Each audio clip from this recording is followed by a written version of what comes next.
Hey everybody, welcome back to HVAC Unfiltered with Seashore Comfort Solutions. I'm Rich Ingalls, and today we actually have a guest tech appearance by my guy Franky D'Amico. Hello. It was one of the original two when we first started the company. It was just me and Frank running around trying to drum up business, and finally after 6 months or so of pounding newspapers and basically just driving around too, just trying to be seen. We started getting a lot of work, and we really got busy really quick. Took off. Exactly. So the big thing with this episode is stuff that I want to talk about your experience with the HVAC industry as a whole, from the beginning, all the way up until when you started working at Seashore, and where you've come from there. That's a big thing. So I had worked with Frank back in, I guess it would be probably 2014, 2015. 2015. Yep. Yeah, so 10 years ago, right? It's 10 years. And almost, I think, right around this time, as it is, I guess spring, summer. It was right summer when when you called me up. Yeah, and so I didn't get a ton of experience with Frank in the field, just a couple rooftop swaps, a couple other small things, but then I ended up moving over to the home services division. After that, when we started the company, I was trying to figure out who I wanted to bring on as an apprentice, as a protege to sort of to help me make this company what it is today. And I said, I got to call Frank. Yeah. It's kind of crazy, because you and I hit it off, I think, right away at Granny back in the day, and That was even before I was working there. I'd come in, I'd stop by I was working in the area. That's true. And I'd stop in. I forgot all about that. Yeah. And, but here we are today. So I called Frank and I said, hey, Frank, I started my own company. Sarah and I started our own company. We want to bring you on as an apprentice. What are you doing? And you said I'm on my way you there were now. yeah, you were actually. I thought you had just interviewed with somebody else or something, and whatever, it went that way, and so we ended up reeling you in. So my number one thing is so you've been working in the trade for somewhere between 8 and 10 years, something like that now? Yeah, because it was 15, so you're talking 10 years. Yeah. But you did filters and stuff like that before with a big filter company up in New England. But now as a Seashore tech, what is something that drove you to become an HVAC technician in the first place? So before I started with you in 2015, my brother had been doing it for a couple of years, and he loved it. And this was right out of Peterson's. He got a job. And I thought I was getting a job in HVAC working for the filter company because they were like, oh, this, we do that type of stuff. Really wasn't, but so I'd been trying to get out of there. And then when the opportunity came up, gave me a call, and I was, and that's what I went to school for, so that's what I'm going to do. And like I said, that's when you left, and I was in there, and it really, I was there for 4 years, and it wasn't, I learned things here and there, the basics, but it was really when I came on with Seashore that first year I had learned so much from you, even than the 4 years I'd learned at the other company. Yeah, one year with you, just working, not even with specific me training, just with doing the stuff that we do. But if you see stuff being done the way that we do it correctly, we do stuff correctly. If you see it done like that every single time, it just teaches you that this is the way that it's done. This is the way that because it works that way. No, that's excellent. And it's just you have such a knack for doing it, and it was just. I always tell people, they're like, "Oh, how do you like your job?" I'm like, I work with two of the smartest guys that I've ever seen, and it just when out in the field, just see something, and I look at it, I'm like, wow, how did he do that? Like it's I it blows appreciate my it. mind. I It do, blows I my do. mind. Awesome. You know? Yeah, and it's like, like what is a typical day as far as, I know our company is sort of is a little bit different than a lot of the companies around, where we're not, I know a lot of their technicians, their service guys are out, 14, 16-hour days running around chasing service calls left and right, with no real support, Um, so like how does a typical day for us look I normally? mean, not trying to toot our own horn, but it's not like you said. They're chasing service calls. We aim to get it done right the first time, so that we don't have to be chasing those calls. Yep. And so it's really, you get out there and, all right, you're going here, just, do a maintenance, or a new customer calls up and we'll head over for a service call. And it's pretty straightforward, going through the day. And you know, if we get a chance to, if somebody else needs a hand, or if you have to go, at an install or service or whatever, and somebody's freed up because we finished the maintenance or whatever, then we head there. And it's always, but that's rare, because we have so many customers now that rely on us to get their maintenance done. And in this time of year is when we do it, it's the perfect time to do your maintenance, because Absolutely, yeah. you want to get it done before the summer hits and the hot weather, because you do have those people calling up. It's, oh, my machine's broken. Yeah, in the middle of July. We Yeah, all right. offered to. We'll see you in October. Yeah, we told you we'd come out there last month, but you had something to do, so. Yeah, so normally, like we try to start our day anytime between like a 7 and 8 o'clock. Yeah. We'll do a guaranteed start at a customer's house for an 8 a.m. arrival for a service or even an install or whatever. Or if they don't mind us being in there at 6, 7 o'clock, we stop there. Oh yeah, as early as we then. can get. If we can get in at 6, I'll be there at 6. But on average, especially like with certain condos and stuff, if we can get started by 8, and we like to be out the door by 5 o'clock in the afternoon. It's we do a typical 8-hour workday. We have it scheduled as such. But we are a service company, so it's like there are some times when you have to work 6, 7 o'clock at night.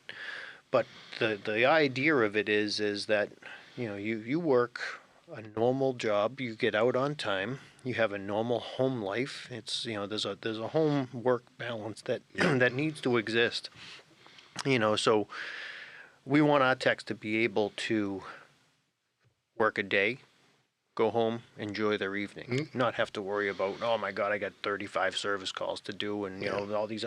We have support. If we have a couple of service calls to do at the end of the day, our other guys will start chiming in and saying, hey, I'll take those. Yeah. I'll take care of those. We'll just want to punch them out just so we don't have to deal with them tomorrow. We got something to do tomorrow. Yeah, a couple extra hours at the end of the day makes up for having to go back For half a day the next day, yeah, because you got to take your stuff out, clean up, put all your stuff away, just that reset up time takes away from the actual production time.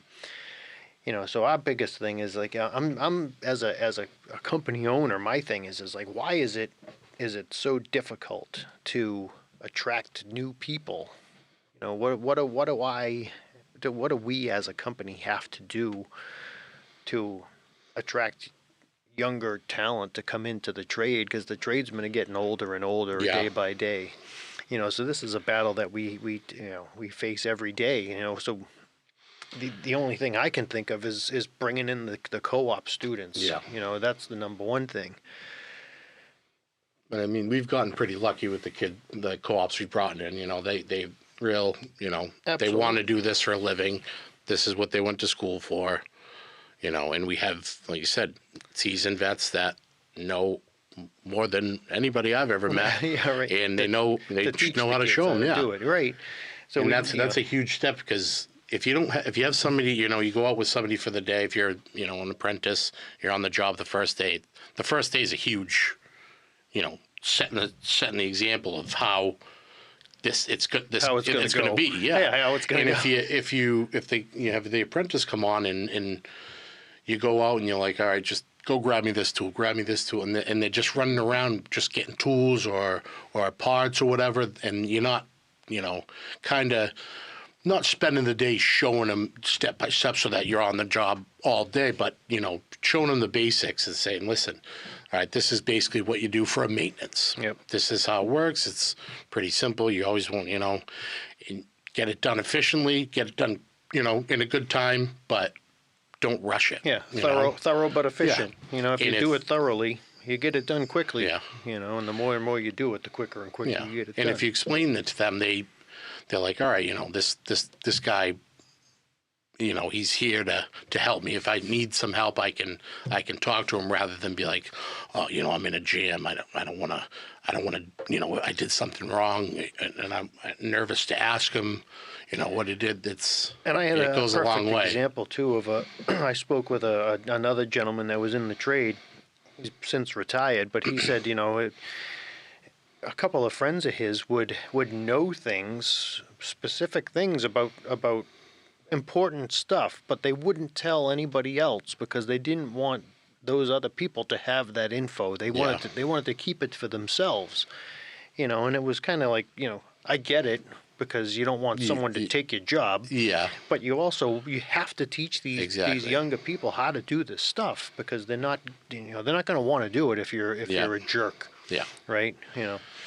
And they're not going to want to do it, especially if they come in thinking, all right, well, he just doesn't care. He just wants to come in, do his work, not worry about me, and go home. Right. Right. And exactly. and then he goes back and says to his friends, the younger apprentices, "Oh, how was your day working there?" "Oh, well, I don't know. It was all right. He didn't really teach me anything. The guy was miserable all day. He just whatever. So, we're I think that's where it kind of sets us apart. yeah. We enjoy doing this trade. This is our career. That's the other thing too, is like a lot of people look at it as just like that's their job, but this is our career. I've been doing this for almost 30 years, you know what I mean? So it's a significant part of my life. This is all I know, and this is all I care about. So it's not something that's going away. It's not never going to be taken over by exactly. machines. Exactly. This is know? a lot of this stuff that is hands-on stuff. Yeah. You can't have something else do it. What else was I thinking about? I wrote some stuff down. So the biggest misconceptions of HVAC work. What are some of the biggest misconceptions with HVAC work? If you think about it, it's not that difficult to do. No. It's pretty technical. Yeah. But it's all pretty consistent, I mean, I think it, some apprentices or whatever, some people might get nervous working in, a customer's house. Thinking, I can't, I got to do this, the customer's watching me at all times. But a lot of our customers love us. Right. That's why they ask for specific people. When we do it, like when maintenance time comes up, they ask, all right, can you send this person? Can you send this person? And we're very personal, like texts, and it shows when the reviews come out. They say, they came in, they did the job, they're very respectful, and a lot of people, because you've had experiences with, not knocking the trade or anything, but like plumbers and electricians come into your house and how you doing? And good, they come in. They just point me to where I got to go to get my job what am I? done. What am I going to do? I just want to get out of here, get paid, and get out of here. We talk. This is what we're going to do.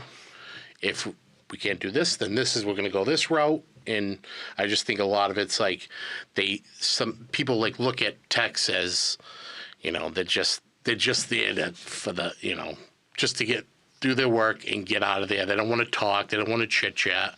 Yeah. But if it goes a long way, because in the 5 years that we've been, 6 years that you've been open, Yep. we've skyrocketed. No, no We question. have tons No of, question. and they all love us. Yep. It's Yeah. if you're nice to your customers, you know they're gonna. Oh, we had Seashore over the other day. Did a great job. They were nice, very personable. They're very clean. You know, they cleaned up their mess. If they even made a mess, and everything's working great. You know, Yeah, I was just recommend at them. a customer's house for an estimate yesterday or the day before, who was recommended to him by his father, and when we were over at his father's house actually doing a maintenance, Nick had just finished doing cleaning the condenser and everything, finished all that stuff outside, came to go back inside the house and put his shoe covers on and walked in. And his son, the guy's son, was there, and he noticed that, and he's like, "The guys threw shoe covers on too." And he's like, "That's the kind of company that I want." It's the little things you don't think about that they pick up on. Right, and when I was talking to him about it, I was like, "Yeah, I go, I've been doing this for a while, and you notice this stuff as you go through the years, and normally you come into a customer's house and they ask you to take your shoes off, Yep. because you're in the mud and the muck all around the condensing Exactly, unit, yeah. so it's like, yeah, I get it. When I was a young apprentice, I used to carry a pair of Reebok slides in my truck that were just for inside houses. So when I walked into a house, I take my shoes off, throw my slides on, walk around the house, do all my maintenance stuff, throw my boots back on, go outside. And then they invented these shoe cover things. And I was like, this is brilliant. We're going to use those from now on. But we do. We put the shoe covers on. So we're not, I don't know, we definitely got off on a tangent here as far as like, what are the misconceptions Yeah. of an HVAC tech? The misconceptions of an HVAC tech is that we have big egos. Yeah. That's Well, a misconception. I don't think It is, but I mean, we do a lot. You know, we do more than just heating and cooling. right. You know, We have plumbing. have to know electrical. We Yeah, have to know electrical. plumbing. We have to do HVAC stuff. So we have to know a little bit of geometry. everything. And So the misconception of us having a big ego isn't true, because we do a lot. yeah, So it's if that yeah. whatever, And I mean, take it especially as if you it is. if they have a company in where, before they shop it around companies. They come in and they just didn't get a good vibe from the company before us, and they're like, all right, well this company's going to be the same as the last one. Right. These guys are going to, but then we come in and, hey, how you doing? How you doing today? Good, We're they're just like, wow, normal human Yeah, beings yeah. walking in, having a Yeah. conversation. Yeah. I find you get more info out of a customer if you talk to them like they're a normal human Exactly. being. You walk into the house and the place is nice. Tell them the house is nice. Yeah. It's you don't have to say, "Oh my God, this place is amazing." You just be like, "Hey, this is a beautiful home. You I mind love if I this. stay for dinner? Yeah, right. I love coming into this neighborhood. Is my truck parked okay? Yeah. Right out front, right there. Or, do you want me to put it in the driveway?" All these little questions that we ask and that we talk to them about, as far as like on a personal level, that kind of gets us into that whole different situation when it comes to, okay, yeah, I'll have you guys do this work. Yeah. And that's another thing that I'm excited about is I can trust every single one of the guys to go into a customer's house and do the job that we want them to do. Yeah. This, because we don't want to have to go back to do a service call in the middle of the night. We want to make sure everything's perfect when we walk out the door. That's our number one thing. Yeah. So what's something that you would say is a proud moment for you when it comes to either working at Seashore or just knowing things about the HVAC industry as a whole? It was, I'd say, one of the biggest was right after I started working with you.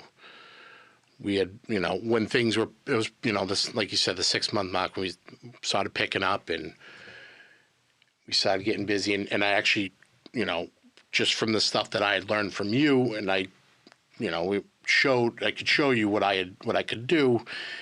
And, you brought me in and we sat down and we had a meeting, and you just, you're doing a great job, it you couldn't, everything started off great. I'm glad you're just those little things have just shown the appreciation that you were proud of what I had done, even though it was, little things. It wasn't something huge. It was just, you're doing a great job, and just it's good to hear that like you like how I'm working, because every HVAC guy has their own way of doing things, and if you like, I like how he's doing that. It's good to know that you like how your guys are working. No, and that means a lot. And that was just good. It made me feel good. Proud mode, because like I've been working since I was 13 years old. Sure. And I've always had a job, and it's just no. And I've always liked my bosses. Always got along. Never left any burnt bridges whenever I left a company. But it's if you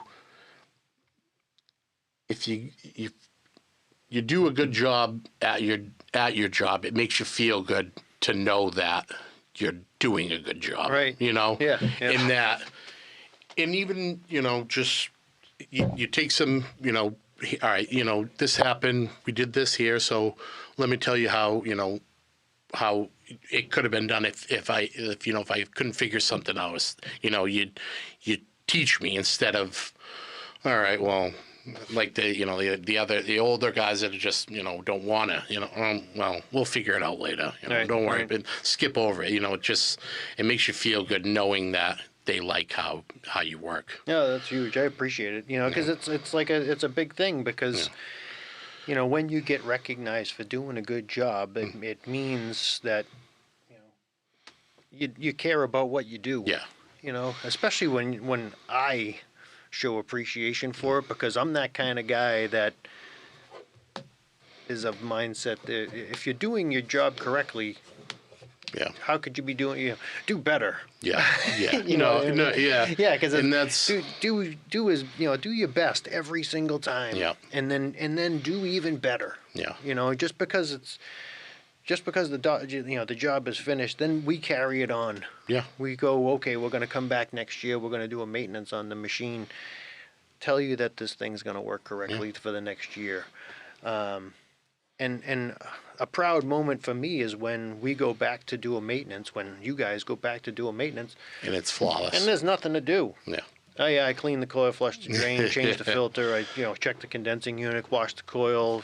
Cleaned up the stuff, stones around the outside of it, wiped everything down, made sure everything was cool, and I watched it run.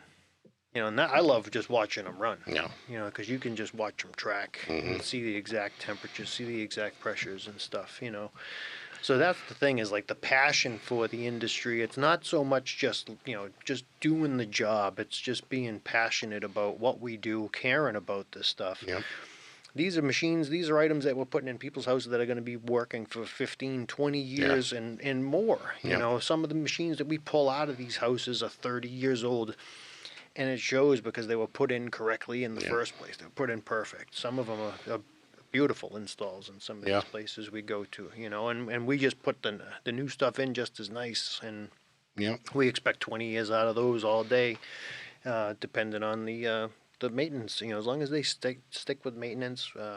And then that's when you show up for maintenance, and the first thing I usually, hi, how's it? How you been?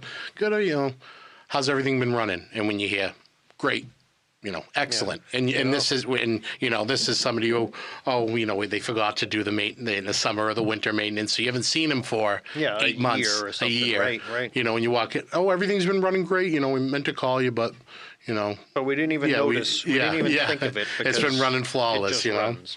And that's that's a proud moment too, hearing that. Everything's been running great. Yep.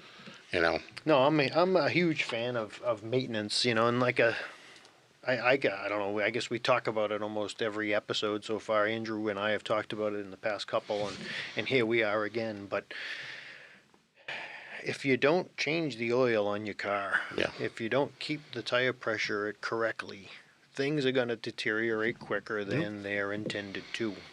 You know, they give you a 10-year warranty on this stuff because if you do maintenance on this stuff, it's going to last perfect. It's going to Yep. work perfect for that 10 years, you know. After that, if you keep up with the maintenance as it's scheduled, you could get another 10 years. You see trucks and cars with a Oh, yeah. million miles on them. We see refrigerators from 1970 that are still running today that are actually just as efficient as the ones are today, you know. So, Yeah, it's crazy. um, That's I keep it up with the maintenance because when we call, have us come in. yeah, right, exactly. Because Yeah, otherwise, okay. repairs get expensive. Yeah. You know, parts are expensive. Luckily, warranties on machines are significant, but it still costs you money to have the Yeah. stuff put in. It still costs you labor. Like some of the compressors and stuff are covered. They'll give you those, Yeah. but you still have to pay the guy to put it in. And if you want to do it properly, it takes time to do it. And that's another thing I wanted to touch on. It's like in the summer, a lot of people their machines, they turn them off, they go to work, and it's 95 degrees all day. They come home, the house is 75, 80. They turn them on, and they're like, oh, my machine's not working right. Yeah. That's huge. You been hear that running all the 5 time. seconds. And they call us, we go over. By the time we get over there, it's It cooled dropped down 5. 10 degrees, Right, and exactly. they're like, oh, I don't know. That's one thing that they get a lot of this time of year is they think but it's just got to get over that hill. That's why when I go to customers' house, I recommend set it what you like it to and just let it go. Yeah, we actually, this past couple of weeks have been different on the weather front. So some have been warmer, some have been really cold. But we have a couple of commercial clients that smaller commercial buildings with splits with just regular condensers outside, air handlers inside, a couple of Unicos I think they were. And they had called with the no cooling, because it was 80 out on whatever it was Saturday. Yeah. Called with a no cooling. We go there, and the owner of the place wrapped a tarp around all the condensers and bungeed them. Oh no. Yeah, just to to store them for the winter, and Got to keep the mice out somehow. neglected to take the covers off before he no. turned them on. Luckily, one of them was off, the other one was on, and that one was out of gas, so it didn't really matter. But it's just one of those things where it's like, just have us come out and do the stuff. Have us come out and do the startup stuff. Call us. Don't wait until it's 80 degrees out and say, hey, we've called these people twice, to come out and do Exactly. maintenance. Don't They put it on the neglected back to do burner it, because you're going to regret it in the long run. in the long run, right? Exactly. So the other thing that we wanted to talk about is, as far as the company as a whole, as Seashore Comfort Solutions as a whole, we're always recruiting. We're always trying to recruit. A lot of the companies on the North Shore have decent benefits packages. We try to offer like the best benefits package possible. That's number one for all of our guys. Is they ask about vacation, they ask about sick time. It's like that's a given. But the other thing is we offer 100% of the health insurance. Yep. Which not a lot of companies offer not that. at all. You might be able to get 60-40 splits, 70-30 splits, some types, some companies. As far as I know, I don't pay attention to what they offer because it doesn't matter. It's number one is 100% health insurance. We offer the dental insurance, obviously. That's 100%. We have short-term, long-term disability. We have the IRA, IRA package that she's got put together all. That's my big thing is what other people would be, what else can I offer? What else can we offer as far as the benefits go that would be more attractive to I mean, it's basically if they don't, if they come in, you pitch it to them, this is what we offer, and let them go see what other companies are offering. You know what I mean? And then they'll be like, oh wow, Yeah, it's almost shop we us last type of thing. we You know what I have mean? we Like have you go talk to you got everybody it else. all. But the problem They- is they'll a lot of people are handing out significant money. Yeah, As far but as see, and that's what's wrong with it, because not wrong, but all right, let's hire this guy, give you a couple dollars more than you were getting at your last shop, but are you really gonna benefit from? Do you want to learn, or just be another? Or just make be a couple number, be a dollars. number in this Yeah. huge company that they really don't. They'll send you on your way, and you go in, you're not learning anything. Right, right. And even in the benefits, they're great because you got to, in the long run, look at 10 years down the road, 20 years down the road. That's what you want to look at. Like, all right, where am I going to be? How, all the younger kids, they're all the kids coming out of high school. Right. You're going to, a few years, who knows, you get married, you have kids. That's the stuff you got to look at. And you want to have a stable job. Right. You don't want to be bouncing around for pennies. You Right. want to be somewhere where you can grow. Yep. And learn from people who know what they're doing. Right.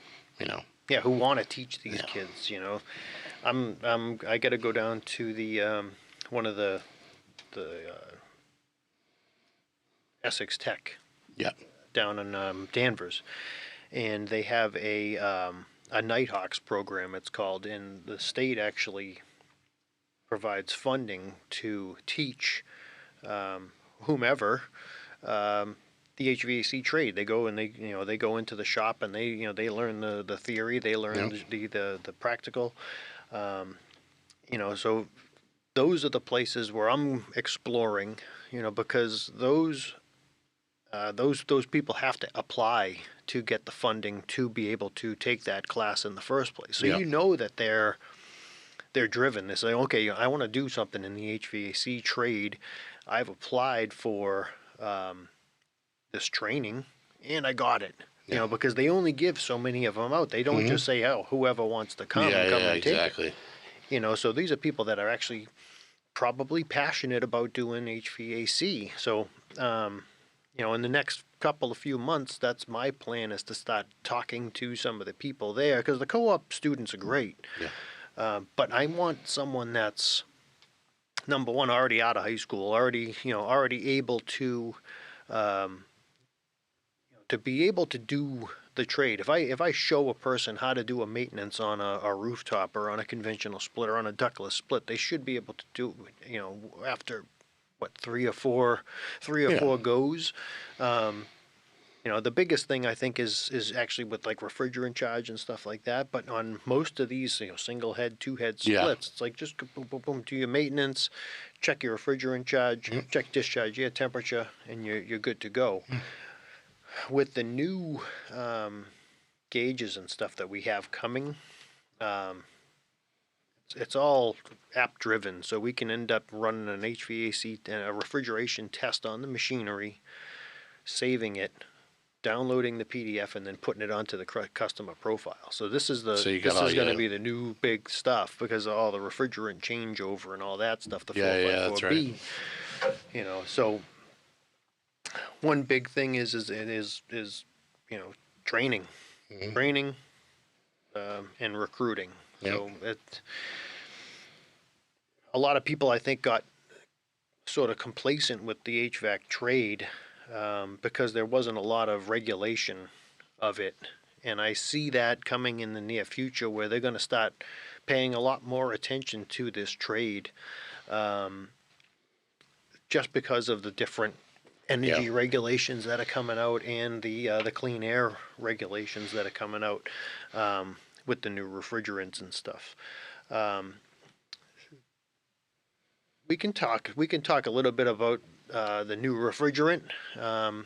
It's starting out. It started this year. January 1st was basically the first day that you could no longer manufacture machinery that operates on our 410A refrigerant. all the way up until December 31st of this year of 2025, you can still sell our 410A machinery, but when that stockpile runs out, you can no longer sell that machinery. And after December 31st of 2025, if that machinery is still on the shelf, they have to either scrap it or take it apart and part it out. They're not going to be able to. They're not going to be able to sell any new machinery that's R410A after December 31st, 2025. And on that, and then they'll start scaling down the amount of R410A refrigerant that they can make. I think by the year 2035, they're saying it's going to be completely phased out. As far as manufacturing, they can still do recycling as much as possible, which is why recovery and stuff is so important. And on the new refrigerant as well, they're only allowing them to make so much of that new refrigerant. So we have to make sure recovery and leaks are imperative. We have to make sure we recover every ounce of it that we can, and we have to make sure that there are no leaks because we don't want to lose that gas. It's got a low ozone depletion potential, but number one, we don't want it up there as it is. But and you don't want to have to be charging a customer $1 million to keep adding the refrigerant. I mean, what's R22 now? Jug of R22. Oh, I couldn't. It's got to be $2,000. Yeah, for a 30-pound jug, at least. And that's been, Yeah, that was phased out. Well, they technically can't make any more of R22. Any new R22 is going to be recycled stuff as it is. So and that's a tough thing also. Going if. The customers with the older machines, well, you got a leak, we can fix it, but, it's not going to cost that much to fix it, but, the refrigerant's expensive. Yeah, and there's a lot of stuff that they don't know about the leaks is, realistically, according to EPA regulations, that if you have determined that there's a leak in a machine, you need to repair it within 30 days. Yeah. That's the law. And, you tell the customer that, they have to comply, or if God forbid they ever got audited, I've never had anyone come and say, hey, let me see your repair invoice for that leak and 2 ounces of refrigerant. But if they did, there's an issue. So we try, number one, to never have leaks, and if we do find it, we want to fix them right away. That's number one, because we don't want to lose gas. Losing gas is bad because of the ozone, obviously, and because of the global warming potential. But the new refrigerant is way better. It's sub 500, I think, on the global warming potential. Ozone depletion potential is low. So I'm optimistic with that. But another thing is, I was speaking with a firefighter in one of the local towns. And I said to him, hey, what did you guys hear about as far as the new refrigerant regulations and stuff like that? He's like, what are you talking about? They had no idea that they were that the new refrigerant was coming out. It is a flammable gas. It's not like it's not explosive. It's not like natural gas or anything like that. But it will ignite. And there are regulations that we have to adhere to in order to keep everybody safe as far as that goes. So I was surprised as far as a fire, and that actually brought up the guy who was in fire prevention that may know about it, but he didn't want to tell anybody because he didn't want to give info away to the enemy. He wanted to keep that for himself. Let those guys learn for himself. Hence why they have the fire watches too when you're putting in some systems. When you're doing stuff like that, right? Exactly. Doing compressors and stuff on malls and schools and stuff like that. We'll have firefighters sitting out front with the fire truck, which is crazy. I could sit there with a fire extinguisher, totally okay. But but whatever. So what else? I really just think it stress the importance of having your maintenance done now rather, that's the big thing. Is like if we're calling this time of year. If we're calling, answer the phone. Yeah. Set up a time for us to come in. I know Sarah was saying that we're booking into June right now with maintenance calls and stuff like that. So installs come, stuff like that too. So we'll have a couple install crews going. So this summer it's gonna be good. We got a couple good sized jobs coming up. Hopefully we get some more down at the college. Um, Looks like there's a couple more maybe coming down the pipe for that. Um, yeah, I'm pretty excited Hmm? for this summer. We're gonna be moving into a new Yeah, building, yeah. new facility, shop area and stuff. We're getting started on work with that, so we'll probably do a couple of screenshots or something Yeah. for that as far as build phase, whatever. We'll be putting some Bosch machinery in. New Bosch machinery coming out. It's pretty killer. They have the Ultra machinery, RLR 454B. Got a crane rig coming up next week. So plenty more to come. Yeah. So And all the seniors graduating from the tech schools. So yeah, yeah, graduation's coming up end of May, beginning of June. I think it's first week of June. and that's another thing you see if you see a kid, that all right, yeah, you interview, right out of high school, and this is what I want to do. I made up my mind, and they seem driven toward, because nowadays the kids, they think they're gonna get famous on the TikTok machine. Yeah, exactly. Right. That's what Right. they think. They think, oh, I'm one YouTube video away from being a From millionaire. retiring. Right. Exactly. I hate to break it to you, but Yeah, not gonna happen. Yeah, but and we have you can we have one you coming can up. tell with which kids are have the heads on straight. That Yeah. all right, this is the path I'm taking, and we want that guy. Yeah, one Come- of our come- co-op kids that's graduating. I call him a kid. He's pretty much a guy. One of our co-op guys, Ray. He's going to be graduating in the next few weeks.